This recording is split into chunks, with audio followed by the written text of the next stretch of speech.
Hello friend, માતા રાની food ચેનલમાં તમારું સ્વાગત છે. તો આજે આપણે કેસર કેરીનો એકદમ સરસ મજાનો ખૂબ જ ઓછા ટાઈમમાં અને ઝંઝટ વગર વધારાની બનાવવાનું છે કેરીનો રસ. તો આપણે અહીંયા મિક્સર જાર કે બ્લેન્ડર કોઈ પણ વસ્તુ ઇલેક્ટ્રિક વસ્તુનો ઉપયોગ કર્યા વગર આપણે હાથથી જ ગાળીને રસ બનાવવાનો છે. તો એના માટે અહીંયા મેં કેસર કેરી લઈ લીધી છે. તો એકદમ ધોઈને સરસ સાફ કરી લીધી છે. સાથે આપણે હાથને પણ બરાબર ધોઈ લેવાના, વોશ કરી લેવાના છે એકદમ.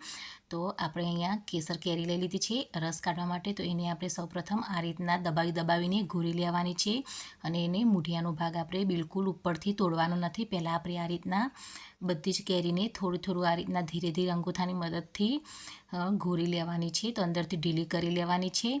તો આ રીતના આપણે બધી જ કેરીને દબાવીને ઢીલી કરી લઈશું. તમે જોઈ શકો છો કે એકદમ ધીરે ધીરે કરવાની છે, ઉપરનો ભાગ તૂટી ન જાય એ રીતના. જો વધારે પ્રેશર કરશો તો ઉપરથી મૂઠિયાથી રસ નીકળવા લાગશે. તો આપણે એકદમ ધીરે ધીરે આ રીતે બધી કેરીને ઘૂરી લેવાની છે.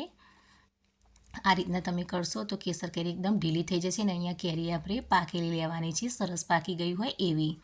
અને આ રીતના તમે રસ કાઢશો તો એકદમ સરસ એવો મીઠાશવાળો રસ બનીને તૈયાર થાય છે. આપણે મિક્સર જાર કે બ્લેન્ડરમાં બનાવીએ એના કરતાં આ રસ બનાવેલો એકદમ સરસ એવો મીઠો લાગતો હોય છે. તો પહેલાંના જમાનામાં બધા આ રીતના જ રસ કાઢતા હતા. તો આપણે એ પ્રોસેસથી રસ કાઢીશું. અહીંયા મેં બધી કેરીઓને એ રીતના ઘૂરીને જ રાખી લીધી છે, મૂઠિયાનો ભાગ તોડ્યો નથી. હવે આપણે રસ કાઢવા માટે અહીંયા એક મોટું વાસણ લઈ લઈશું.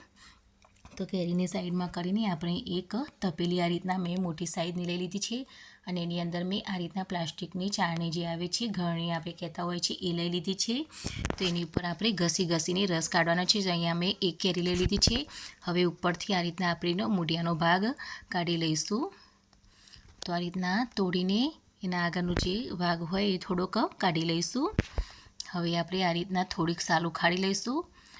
તમે આ રીતના ખોલશો તો પણ એકદમ આસાનીથી એની સાલ અલગ પડી જશે. પણ આપણે થોડી ખોલીને આ રીતના એને ઘસીશું એટલે બધો જ એનો રસ નીકળી જશે. આ પ્રોસેસથી તમે રસ કાઢશો તો એની છાલના ભાગમાં પણ બિલકુલ કેરી ચોટેલી રહે નહીં અને કેરીનું પણ બિલકુલ બગાડ થશે નહીં. ગોટલો પણ એકદમ ઘસાઈને સાફ થઈ જશે અને એની સાલ પણ એકદમ ઘસાઈને સરસ એવી સાફ થઈ જશે. તો આ રીતના તમે ધીરે ધીરે કરશો તો બધી જ સાલ એકદમ સરસ ચોખ્ખી થઈ જશે અને ખૂબ જ આસાનીથી આ રીતનો રસ બની જતો હોય છે. તો આ રીતના જરૂરથી બનાવજો. તમે જોઈ શકો છો કે એકદમ સરસ આસાનીથી કેરી એવી ઢીલી છે એટલે આસાનીથી બધી અંદર ઘસાઈ જાય છે. તો આ રીતના આપણે ધીરે ધીરે ઘસતા જવાનું છે.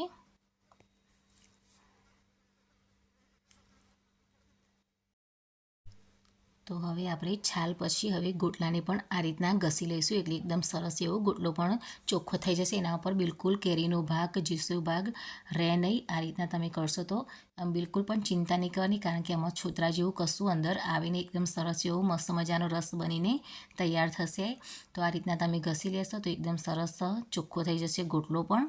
તો આ જ પ્રોસેસથી આપણે બધી જ કેરીનો જ્યુસ કાઢી લેવાનો છે.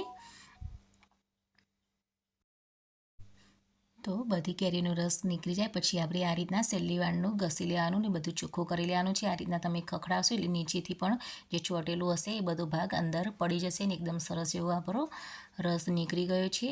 તો આ રીતના તમે ઘસી લેવાનું. પછી ઉપરથી એક અડધા ગ્લાસ જેટલું પાણી આ રીતના તમે ધોઈ લેશો એટલે એકદમ નીચે ચોટેલું હશે એ પણ પડી જશે. આ રીતના તો ચાળણી પણ ચોખ્ખી થઈ જશે એની અંદર આપણા રસના અંદર બધો ભાગ એનો આવી જશે, અંદર જે ચોટેલું હશે એ.